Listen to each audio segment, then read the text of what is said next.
या रक्षाबंधनला हॉटेलमध्ये सर्वात महाग मिळणारी भाजी घरीच बनवा। ही भाजी खाऊन तुमचा भाऊ नक्कीच खुश होणार आहे आणि भाजी तर एवढी भारी होते ना की हॉटेलला सुद्धा लाजवेल। आणि भाजी कशाची आहे तुम्हाला कळलंच असेल। चला तर रेसिपीला सुरुवात करूया। त्यासाठी इथे मी 3 मोठ्या आकाराचे कांदे घेतलेले आहेत। कांदे आपल्याला मोठे मोठेच कापून घ्यायचे आहेत। नंतर हे कापलेले कांदे चॉपरमध्ये टाकायचे। 8 ते 10 लसूण पाकळ्या, 2 अद्रकचे तुकडे टाकलेले आहेत। याला चॉपरच्या मदतीने बारीक करून घेऊ। तुम्हाला हवं असेल तर तुम्ही याला बारीक कापून सुद्धा घेऊ शकता आणि अद्रक लसूणची पेस्ट सुद्धा बनवून घेऊ शकता। कांदा छान बारीक झालेला आहे। आता थोड्या वेळ याला बाजूला ठेवून देऊ। नंतर इथे मी 2 मध्यम आकाराचे टोमॅटो घेतलेले आहेत। टोमॅटो सुद्धा आपल्याला जाडसर कापून घ्यायचा आहे, म्हणजेच मोठे मोठे तुकडे करून घ्यायचे आहेत, कारण टोमॅटोची आपण पेस्ट करणार आहोत। तर चिरलेला हा टोमॅटो आपण मिक्सरच्या छोट्या भांड्यामध्ये टाकून घेऊ। नंतर यामध्ये मी 2.5 मोठे चमचे बेडगी मिरची पावडर टाकलेली आहे। बेडगी मिरची पावडर टाकल्यामुळे ना ग्रेव्हीला रंग खूप छान येतो। तुम्ही बघू शकता आताच याला रंग खूप छान आलेला आहे। जास्त बेडगी मिरची पावडर टाकल्यामुळे भाजी खूप जास्त तिखट वगैरे होत नाही। नंतर इथे मी काजूचे 2 भाग करून घेतलेले आहेत आणि इथे मी पाव कप एवढे काजू घेतलेले आहेत। काजूचं प्रमाण तुमच्या आवडीनुसार तुम्ही कमी जास्त करून घेऊ शकता।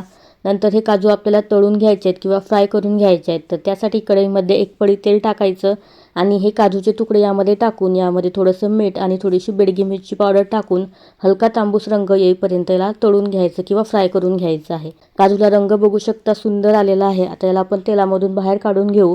ग्रेव्ही बनवण्यासाठी परत त्याच कढईमध्ये मी भरपूर बटर टाकलेलं आहे। 2 ते 3 पळी तेल टाकलेलं आहे। हॉटेलसारख्या जेव्हा भाज्या बनवायच्या असतात ना तेव्हा तेल आणि बटरचं प्रमाण थोडंसं जास्त ठेवायचं। तेल थोडंसं गरम झाल्यानंतर यामध्ये खडे मसाले टाकायचे आहेत। खडे मसाल्यांमध्ये हिरवी वेलची, मसाला वेलची, मिरे, लवंग, दालचिनी, तमालपत्र आणि स्टार फूल घेतलेला आहे। अर्धा चमचा जिरे आणि थोडीशी कढीपत्त्याची पानं टाकून 10-15 सेकंद तेलावरती फ्राय करून घ्यायचं। नंतर जे आपण कांदा, अद्रक, लसूण चॉप करून घेतलेलं आहे ते सर्व यामध्ये टाकायचं आणि हलका तांबूस रंग येईपर्यंत याला छान परतून घ्यायचं आहे। तर इथे रंग बदललेला आहे। आता यामध्ये टोमॅटो आणि बेडगी मिरची पावडरची जी पेस्ट बनवली होती ती सर्व पेस्ट यामध्ये टाकायची। नंतर चवीपुरतं यामध्ये मीठ टाकायचं आणि याला छान एकत्र करून घ्यायचं आणि यावरती झाकण ठेवून छान तेल सुटेपर्यंत आपल्याला ही पेस्ट शिजवून घ्यायची आहे। संपूर्ण भाजीसाठी लागणारं मीठ मी एकाच वेळेस टाकून घेतलेलं आहे, त्यामुळे परत मीठ टाकायची गरज नाही। आता व्हाईट पेस्ट बनवून घेऊ। त्यासाठी मिक्सरच्या छोट्या भांड्यामध्ये मी 10 ते 12 काजू टाकलेले आहेत। नंतर 30 ते 40 ग्राम यामध्ये पनीरचे तुकडे टाकायचे।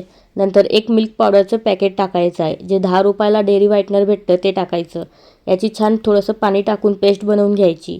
आता याला थोडा वेळ बाजूला ठेवून देऊ आणि जी टोमॅटोची पेस्ट होती त्याने सुद्धा छान तेल सोडलेलं आहे, त्याचा पूर्ण कच्चा फ्लेवर निघालेला आहे। यामध्ये मी थोडंसं हिंग टाकून घेतलेलं आहे। नंतर मसाल्यांमध्ये अर्धा चमचा जिरे पावडर, अर्धा चमचा धने पावडर, अर्धा चमचा किचन किंग मसाला, अर्धा चमचा पावभाजी मसाला, अर्धा चमचा सांबार मसाला, अर्धा चमचा चाट मसाला आणि अर्धा ते पाऊण चमचा हळद घेतलेली आहे। हे मसाले सुद्धा आपल्याला पूर्ण कच्चेपणा निघेपर्यंत परतून घ्यायचे आहेत। जवळपास मी याला 2 ते 3 मिनिट छान परतून घेतलेला आहे आणि मसाले जरी जास्त वाटत असले तरी क्वांटिटी खूप कमी आहे आणि स्ट्रॉंग मसाल्यांचा इथे वापर सुद्धा केलेला नाही। आपण जी व्हाईट पेस्ट बनवून घेतलेली होती ती सुद्धा यामध्ये सर्व टाकायची आहे। ही पेस्ट टाकल्यामुळे ग्रेव्ही छान रिच, क्रीमी आणि स्मूथ होते। ही पेस्ट अजिबात स्किप करू नका।